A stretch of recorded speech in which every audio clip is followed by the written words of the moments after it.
Hi, I'm Emily. Born to Ava, a once glamorous model, and Jake, a guy who knew his way around a camera, I was supposed to be their golden ticket to keep the lavish lifestyle they were scared of losing. Look at her, Jake. She's perfect. That face could relaunch my brand, Mom said, hovering over my crib with that calculating gleam in her eyes. I was too young to remember, of course, but she'd repeat that story like a broken record as if proud of her foresight. Dad, a man of few words, snapped photos, turning our home into a studio. Just one more, Ava. She's tired, he'd often mutter during those endless sessions. Nonsense. She's a natural, aren't you, baby? Mom's voice was sugary sweet when she wanted something. It worked on everyone, Dad included. Growing up, I hardly noticed the constant clicks of the camera or Mom's relentless ambition. It was just how things were. My playdates? More like photo ops, with Mom directing every pose. Smile more, Emily. No, not like that. Think princess, not playground. She'd instruct, eyes darting between me and the lens. I tried to please her. Always tried. Maybe because every flash of the camera was paired with her rare, gleaming approval, or maybe because I didn't know anything else. Dinner time was no different. We didn't talk about school or friends. It was always about branding, shoots, and Mom's new ideas to keep her followers hooked. Eating healthy is not just good, it's marketable, Emily. Remember, you are what you eat, and right now, you're my little star. Mom explained one evening, her words slow and deliberate as if trying to sell the concept to a potential sponsor hidden in the bushes. Dad, on the other hand, seemed to shrink with each passing day, his voice seldom rising above a whisper. It's all good, Ava. Maybe we let her have some pizza tonight, eh?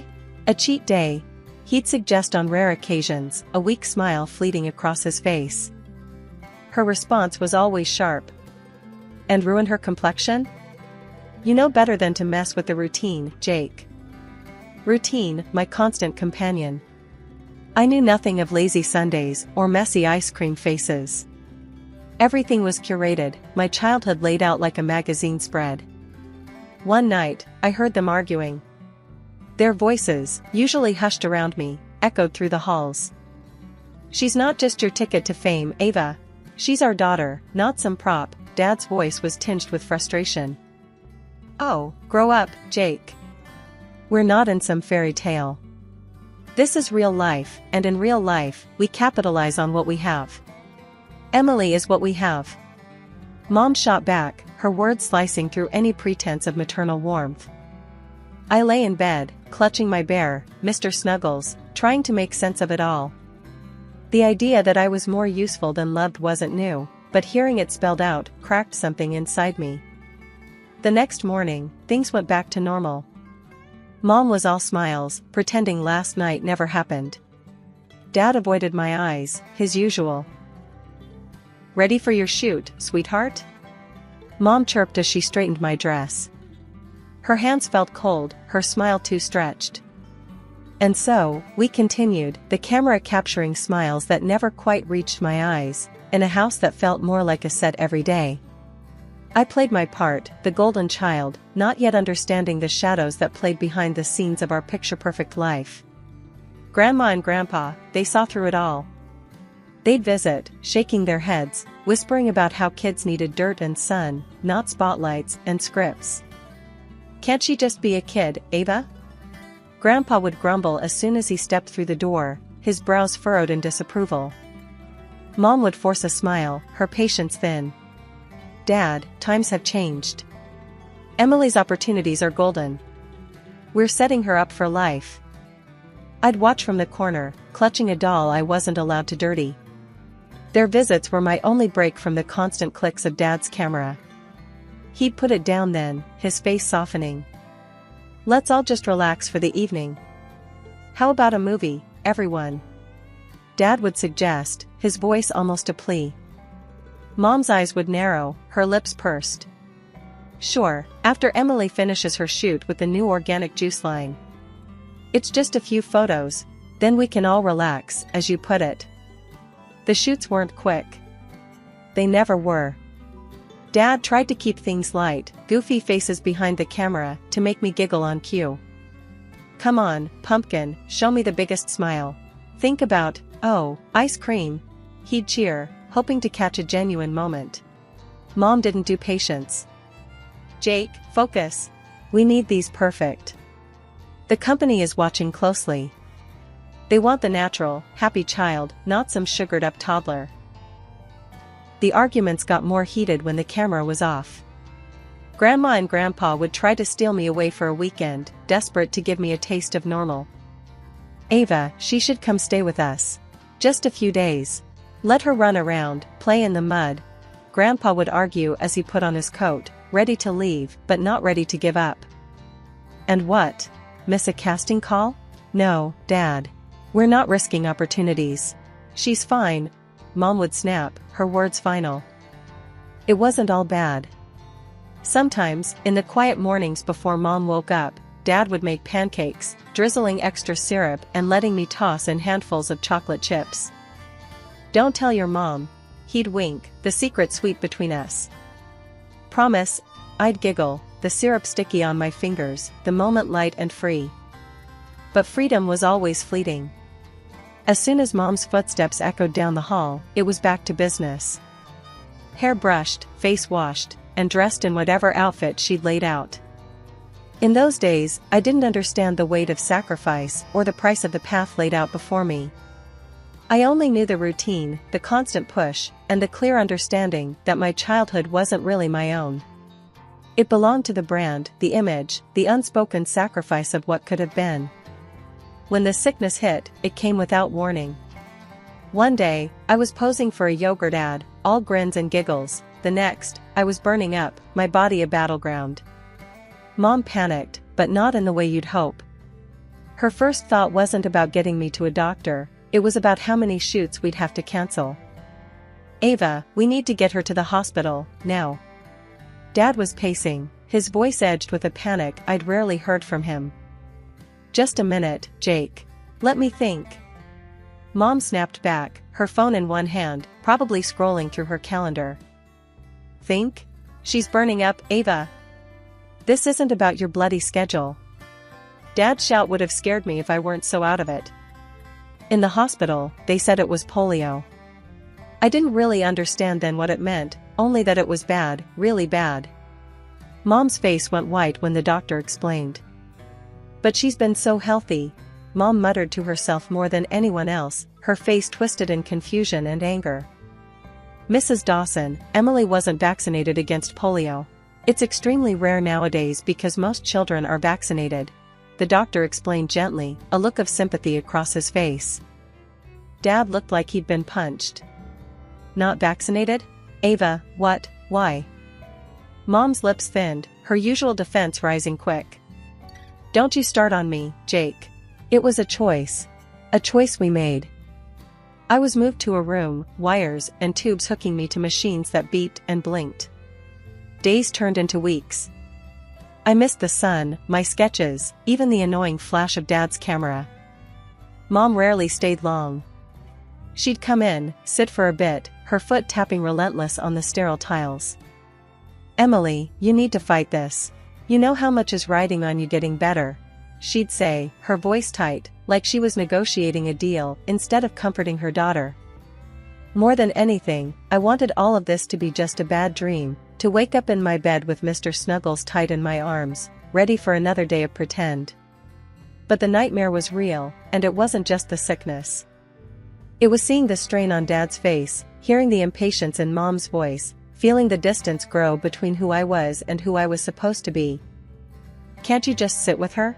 Dad's voice would rise sometimes when he thought I was sleeping. She's scared, Ava. She needs us. She needs to get better. Sitting and coddling isn't going to fix her, Jake. Mom's reply, always sharp, like a slap. Days blurred together, each one a repeat of the last, beeps, whispers, and the heavy weight of knowing that to Mom, I was a project failing to meet its deadline. 2 years of my life blurred into a continuous loop of bed sheets, window views, and the ceaseless ticking of the clock. Bedridden, I became a fixture in my own home, an inconvenient piece of furniture rather than a daughter. Mom's irritation grew with each passing day, her frustration palpable every time she had to tend to me. Changing my diapers or washing me, she did it all with a grimace. "This is not what I signed up for," she'd mutter under her breath, her hands rough, her care lacking warmth. Dad tried to compensate. Every evening, he'd come into my room with a fairy tale book in hand, his voice a soft echo of better times. "Let's escape to a kingdom far away, Emily," he'd whisper, trying to lift my spirits as we dived into stories of brave heroes and far-off lands.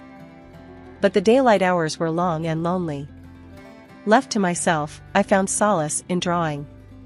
My sketches became my silent rebellion, my hidden diary. Crayons and pencils were my companions, crafting scenes far different from the sterile room I was confined to. I heard Mom's complaints, her selfish frustrations. She was tired of wearing the same outfits to parties because the money had dried up. "I'm stuck in last season's wardrobe while you lie around," she'd yell, her voice echoing off the walls, filled with a bitterness that cut deeper than the loneliness. Grandma and Grandpa saw the toll it was taking on me. They'd visit, laden with worry, their faces etched with concern. "Let her come stay with us for a while," Grandpa would suggest, his voice a gentle plea. "She needs a change of scenery, needs to feel loved." But Mom would have none of it. Absolutely not. What would people think if they knew I'd shipped her off to her grandparents? My image as a mother is at stake. Her voice was shrill, tinged with desperation. Her tantrums became more frequent, a testament to the crumbling facade of her once glamorous life. Dad's response was to retreat further into his shell, the bottle his only solace. Nights were filled with the sounds of Mom's crying fits and the clinking of Dad's glass. When I turned 8, a flicker of hope emerged as I began to slowly pull myself upright, leaning heavily on the bedpost.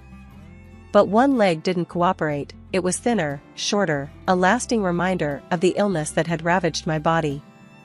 Mom dragged me to countless doctors, her face etched with a mix of hope and fear. "Is there nothing you can do?" she would demand, her tone sharp as she addressed the specialists. "I'm sorry, but these are post-polio complications. There's not much we can do to reverse this," the doctors would explain, their faces somber. The realization that I would never again be the perfect model child hit her like a storm. Rage replaced her initial shock. At home, she turned that rage on me. "Look what you've done to yourself," she'd scream. "If you hadn't been so careless, none of this would have happened. You've ruined everything." Her words stung, and I'd retreat further into my sketches, my only escape from her relentless blame. My drawings became darker, a mirror to the turmoil inside me. Yet, they also held a strange beauty, a testament to my endurance and my spirit, which refused to be crushed. Nights in my room were long and silent, filled only with the scratching of my pencils against paper as I lost myself in drawing worlds far kinder than my own. My comics became my sanctuary, a place where I was the hero, not the victim. "Why do you even bother with that stuff?"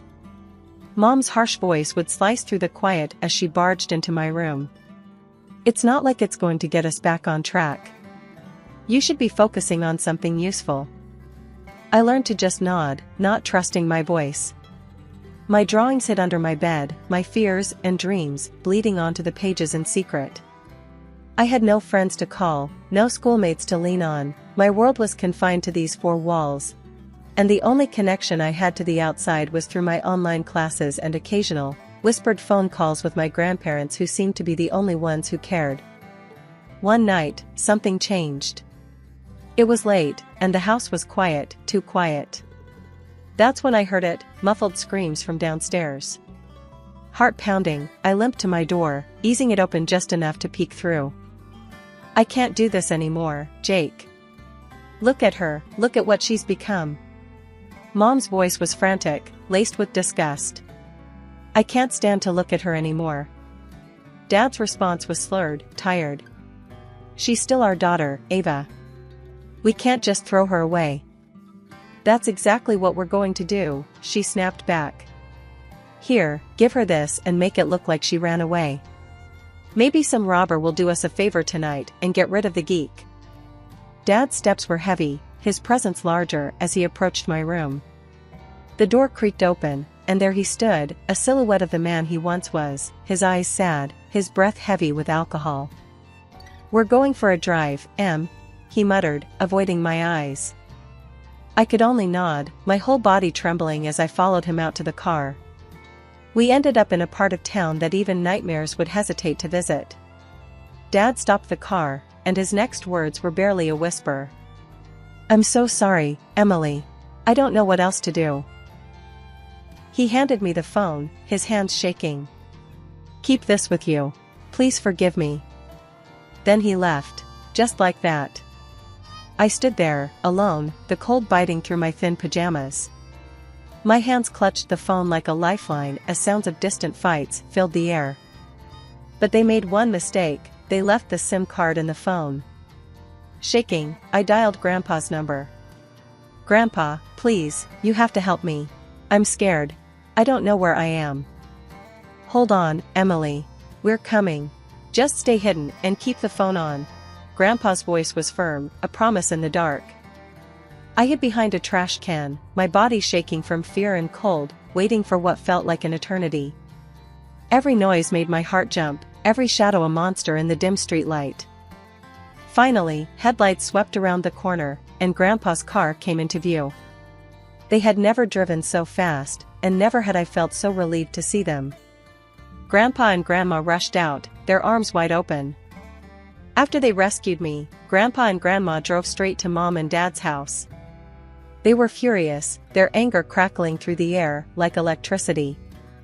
I stayed in the car, but I could hear the raised voices even from the driveway. "You've gone too far this time, Ava." Grandpa's voice boomed. "Please don't tell anyone," Mom pleaded, her voice cracking with fear. "Think about what they'll do to us." Grandma was relentless. "You're not fit to be her mother. You're signing over custody, Ava. Today." And just like that, they secured my freedom. Mom signed the papers, her tears of fear a far cry from repentance. Dad was silent, his head bowed, the fight gone out of him. Life at Grandma and Grandpa's was peaceful. They had a small, cozy house with a big backyard and a garden that seemed enchanted, bursting with colors and life. Grandpa taught me how to plant flowers, his rough hands gentle on the earth. "Plants gotta be nurtured, Em. Just like people," he'd say, a smile tucked into his beard. Grandma was a whirlwind of love and baked goods. She always had a new recipe to try, and the kitchen was our laboratory. "Sugar fixes a lot of things, especially moods," she'd wink, passing me a spoonful of cookie dough. I started going to a regular school not long after moving in. I was nervous, limping distinctly, self-conscious about my leg. But to my surprise, the kids were kind. They didn't stare or whisper like I'd feared. Instead, they were curious, accepting. "Wanna play with us?" a girl named Lucy asked during recess one day. "Sure," I replied, a grin breaking over my face, surprised by the simplicity of the moment, how easy it felt to just be a kid among others.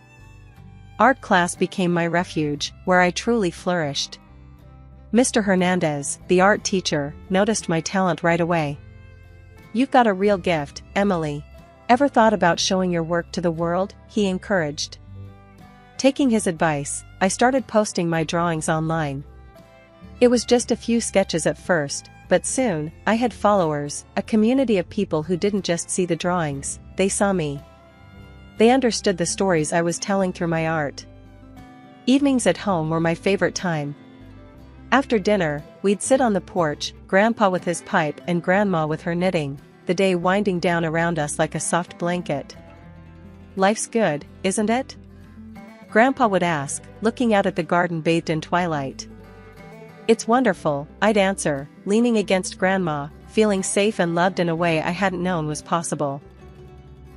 At 19, life threw me into a new chapter, art school, with a scholarship that recognized my talents. The girl who once sketched in secret was now a known name in the online art community.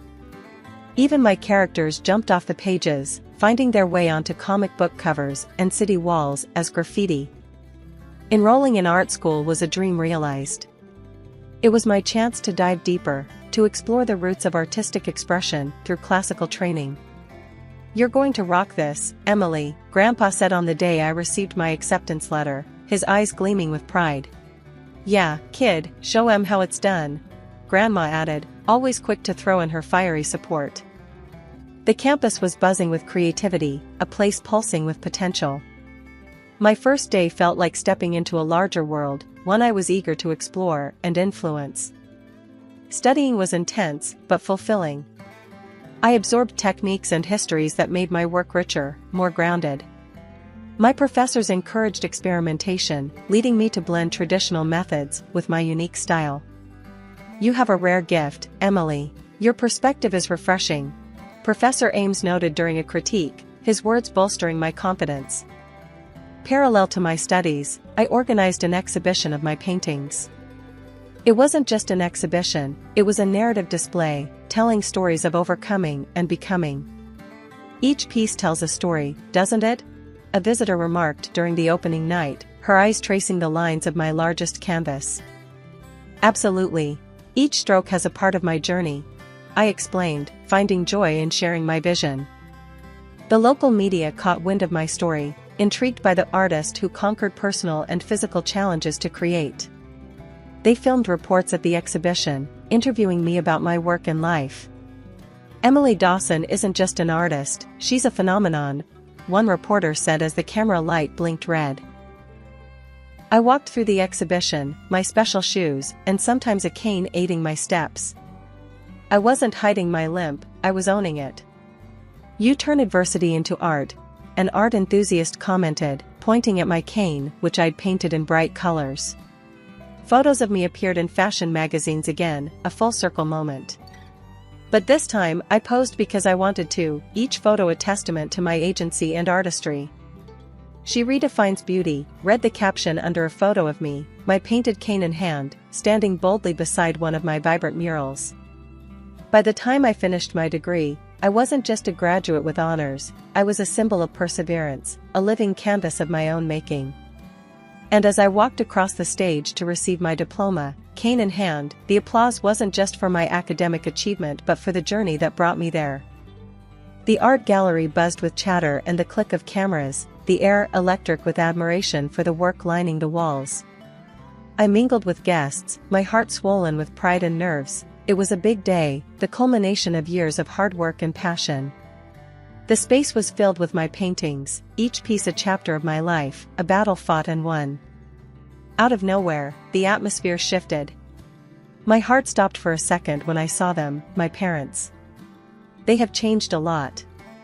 Dad looked worn, more lines on his face, his eyes dimmer. Mom's beauty disappeared, revealing her true self. I watched, frozen, as Mom made her way to the reporters who were filming. With the flair of someone used to the spotlight, she announced loudly, "I'm Emily's mother, and I'm just so overwhelmed with pride for what she's accomplished." The camera swung to her, eating up her performance. She's always been incredibly talented, and seeing all she's achieved, it's a mother's dream come true. I couldn't take it. My body moved on its own, fueled by a mix of anger and disbelief. "No," I interrupted sharply, my voice slicing through the murmurs of the crowd. "I owe everything to my grandparents. They are the reason I am who I am today." Away from the prying eyes and lenses of the media, I pulled my parents aside, my heart hammering against my ribs. Mom's act dropped as soon as we were out of earshot, her eyes cold and calculating. "Emily, darling, we need your help," she began, the sweetness in her voice sickening. "Your father has had some troubles, he's lost his job, and we've had to sell the house. We have nowhere to go. You owe us, Emily." "I owed you nothing the moment you left me on that street," I shot back, my resolve hard as steel. "If you ever come near me or my grandparents, I'll go to the police." "Don't think I won't." They knew I meant every word. Without another word, they turned and left, disappearing back into the shadows from which they had emerged. That night, after the guests had left and the lights in the gallery dimmed, I took a moment to walk through the quiet space. My paintings looked back at me, each one a testament to my journey. I had faced my past, confronted the pain, and came out the other side stronger. Back home, in the quiet comfort of Grandma and Grandpa's house, I finally felt at peace. Here, in this house filled with love and acceptance, I knew I was home, truly home.